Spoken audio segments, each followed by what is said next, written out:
Hwan रुल्फो की कहानी कुत्ते नहीं भौंकते। तर्जुमा मुअज़्ज़म शेख। ओ इग्नासियो, तू जो ऊपर बैठा है, कुछ सुना तूने? कोई रोशनी दिखी? मुझे तो कुछ भी नजर नहीं आ रहा। अब तक तो हमें करीब पहुंच जाना चाहिए था। हाँ, पर मुझे तो कुछ सुनाई नहीं पड़ता। गौर से देख मेरे इग्नासियो।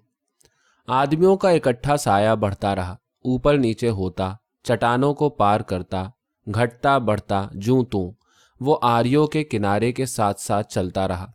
साया अपनी एकता में आगे बढ़ रहा था। चांद जैसे आग का गोला जमीन में से उभर आया था।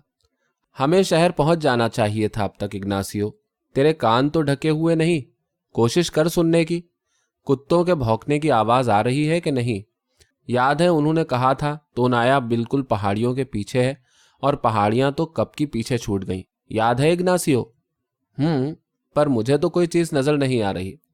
मेरा सांस फूलने लगा है। नीचे उतार दो। बूढ़े आदमी ने दीवार से टेक लगाकर अपने कंधों पर बोझ को उतारे बगैर मुतवाजिन किया। उसकी टांगें कमजोर पड़ने लगी थी, फिर भी वो सुस्ताना नहीं चाहता था, क्योंकि वो दोबारा अपने बेटे को उठा ना पाएगा जिसे उसने घंटों पहले दूसरों की मदद से कंधों पर उठाया था। वहां से वो यहां तक तो ले आया था उसे। कैसा महसूस कर रहा है तू? बुरा। इग्नासियो ज्यादा नहीं बोला, बल्कि वक्त के गुजरने के साथ कम से कम तर। कभी कभी लगता वो सो गया है, कभी उसका जिस्म ठंडा पड़ने लगता। वो कांपता। जब उसे कपकपी चढ़ती, उसके पैर बाप की कमर में एड़ सी लगाने लगते। फिर उसके हाथ जो गर्दन पकड़े हुए थे सर को जकड़ लेते और उसे डुगडुगी की तरह झिझोड़ते। बुढ़ा दांतों पर दांत जमा लेता ताकि जबान न कट जाए, और कपकपी रुक जाने के बाद पूछता, दुख रहा है ज्यादा? हाँ थोड़ा, इग्नासियो जवाब देता। पहले इग्नासियो कह रहा था, उतार दो यहां, छोड़ जाओ मुझे, अकेले ही चले जाओ, मैं तुमसे कल मिल लूंगा, या फिर जैसे ही हालत संभलेगी। यह उसने कोई 50 दफा कहा होगा, लेकिन अब नहीं कह रहा। चांद नजर आ रहा था, बिल्कुल उनके सामने, बड़ा सा लाल चांद। उनकी आंखें चुंधियाता हुआ, फैलता हुआ, जमीन पर अपना साया गहरा करता हुआ। मुझे तो कुछ नहीं सूझ रहा कि किस समत में जा रहा हूं। बाप बोला। कोई जवाब नहीं। बेटा ऊपर चांदनी में नहा गया था। फीकी रोशनी उसके बेरंग बेखून चेहरे पर मुनकिस हो रही थी, और यहां नीचे वो था। मेरी आवाज आ रही है तुझे इग्नासियो? मैं कह रहा हूं यहां से मैं तुझे ठीक तरह नहीं देख सकता। फिर कोई जवाब नहीं। बाप लड़खड़ाता हुआ चलता रहा। उसकी पीठ में खम कुछ और बढ़ गया। फिर कोशिश से खुद को सीधा करके वो डोलता हुआ आगे बढ़ने लगा। ये कोई सड़क तो नहीं लगती। उन्होंने तो कहा था कि तोनाया बस पहाड़ियों के पीछे है। पहाड़ियां तो कब की पीछे छूट गईं, और तुझे न तोनाया नजर आया, ना ही कोई आवाज कान में पड़ी जिससे पता चले कि वो आसपास है। इग्नासियो, तू मुझे बताता क्यों नहीं? तुझे कुछ नजर आ रहा है कि नहीं? मुझे उतार दो बाबा। बहुत दर्द में हो? हाँ। मैं तुझे तोनाया पहुंचाऊंगा, वहां किसी को तेरी देखभाल के लिए ढूंढूंगा। कहते हैं वहां कोई डॉक्टर है, उसके पास ले जाऊंगा।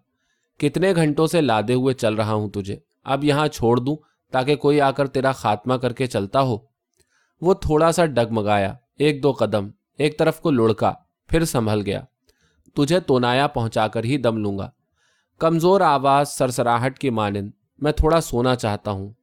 ऊपर ही सो जा, आखिर मैं तुझे मजबूती से थामे हूं। चांद तकरीबन नीला साफ आसमान में ऊपर चढ़ता जाता था। बूढ़े का पसीने से तर चेहरा चांदनी में नहा गया था। वो सर नहीं झुका सकता था, इसलिए आंखें झुका ली और बेटे के हाथों को और जोर से जकड़ लिया। मैं ये सब तेरी खातिर नहीं कर रहा, तेरी माँ की खातिर कर रहा हूँ, क्योंकि तू तो उसका बेटा है ना, तभी कर रहा हूँ। उसकी रूह मेरा पीछा कभी ना छोड़ती अगर मैं तुझे वहीं पड़ा रहने देता, मरने के लिए, जहां तू मुझे मिला था। इलाज कराने के लिए न उठा कर लाता जैसा अब कर रहा हूं। वही तो मुझे हिम्मत दे रही है, न कि तू। पहले ही दिन से तूने मुझे सिर्फ मुसीबत दी है, शर्मिंदगी, जिल्लत। जूं जूं वो बोलता गया उसका पसीना बहता रहा। रात की हवा पसीना सुखाती रही। सूखे पसीने पर उसको फिर पसीना आता रहा। मैं अपनी कमर तुड़वा लूंगा, पर तुझे तोनाया पहुंचाकर ही दम लूंगा, ताकि वो तेरे घाव भर सके।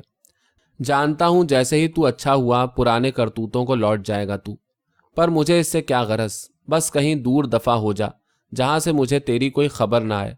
बस इतनी मेहरबानी जरूर कर देना, क्योंकि जहां तक मेरा ताल्लुक है तू मेरा बेटा तो नहीं रहा।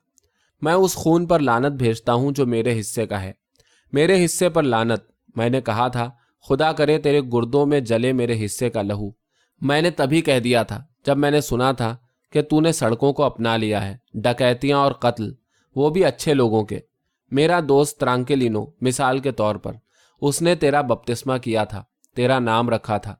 उसकी बदकिस्मती कि वो तेरे हत्थे चढ़ गया। उस वक्त ही मैंने कह दिया था वो मेरा बेटा नहीं हो सकता। कुछ नजर आया? अब भी देख तो, कान में पड़ा कुछ? तुझे ही ऊपर जमे जमे करना पड़ेगा, क्योंकि मैं तो लगता है बहरा हो गया हूं। मुझे तो थोड़ा सा भी दिखाई नहीं दे रहा। तेरी बदकिस्मती इग्नासियो। प्यास लगी है, बर्दाश्त करना पड़ेगा। हम करीबी हैं, क्योंकि अब रात बहुत हो चुकी, उन्होंने बत्तियां बुझा दी होंगी। पर तुझे कम से कम कुत्तों का भौंकना तो सुनाई देता। सुनने की कोशिश कर। पानी? यहां कहां पानी, बस पत्थर ही पत्थर है। जरा सब्र कर। अगर होता भी तो उतर कर पीने न देता। यहां तुझे दोबारा मेरे ऊपर लादने में मेरी मदद कौन करेगा? मैं अकेला तो नहीं कर सकता। बहुत प्यास लगी है, नींद भी आ रही है। मुझे याद है तू जब पैदा हुआ था तब भी ऐसा ही था। भूख में जागा, खाया और फिर सो गया। तेरी माँ को आखिर पानी देना पड़ता, क्योंकि तूने उसका सारा दूध ही खत्म कर दिया था। तेरा पेट तो कभी भरा ही नहीं, ऊपर से अजल से गुस्सैला, चीखता चिल्लाता। लेकिन मेरे तो वहमो गुमान में भी नहीं था कि ये पागलपन तेरे दिमाग को चढ़ जाएगा। हुआ वही। तेरी माँ, खुदा उसे अपनी रहमत में रखे, चाहती थी कि तू बड़ा जवान निकले। उसकी आरजू थी कि तू बड़ा होकर उसका ख्याल रखता। उसका तो सिर्फ तू ही तू था। दूसरी औलाद ने तो पैदा होते ही उसकी जान ले ली, पर तू तो उसे दोबारा मार देता अगर वो जिंदा भी रहती। उसके कंधों पर लदे आदमी ने उसकी कमर में घुटने खबोने बंद कर दिए। पैर ढीले होकर इधर उधर डोलने लगे। बाप को ऐसा लगा कि ऊपर इग्नासियो का सर हिल रहा है, जैसे वो रो रहा हो। अपने बालों पर उसे मोटे कतरे गिरते महसूस हुए। तू रो रहा है इग्नासियो? माँ की याद से रोना आ रहा है? तूने तो उसके लिए कुछ भी नहीं किया, हर दफा बुरा ही बदला दिया। तेरा जिस्म न जाने क्यों शफकत की जगह कमीनगी से भर गया। अब देखा, तुझे जख्मी करके रख दिया है। तेरे यारों के साथ क्या हुआ? सब मारे गए। उनका तो कोई भी न था। वो तो चलो कह सकते थे हमें तो किसी के लिए फिक्रमंद नहीं होना, मगर इग्नासियो तू? आखिरकार शहर, उसे चांद की रोशनी में छतें चमकती दिखाई दी। बेटे के नाकाबिले बर्दाश्त बोझ तले उसकी टांगें अब खमीदा होने लगी। जैसे ही वो पहले घर के नजदीक पहुंचा, उसने सड़क के साथ वाली दीवार का सहारा लिया। बेटे के जिस्म को नीचे फिसलने दिया, हवा में लटका छोड़ दिया, कुछ ऐसे जैसे उसे उसके बदन से खींचकर अलग कर दिया गया हो। बहुत तगोदौ के बाद बेटे की उंगलियों की गिरफ्त से अपनी गर्दन छुड़ाई। सर आजाद हुआ, तब उसे हर तरफ से कुत्तों के भौंकने की आवाजें आने लगी।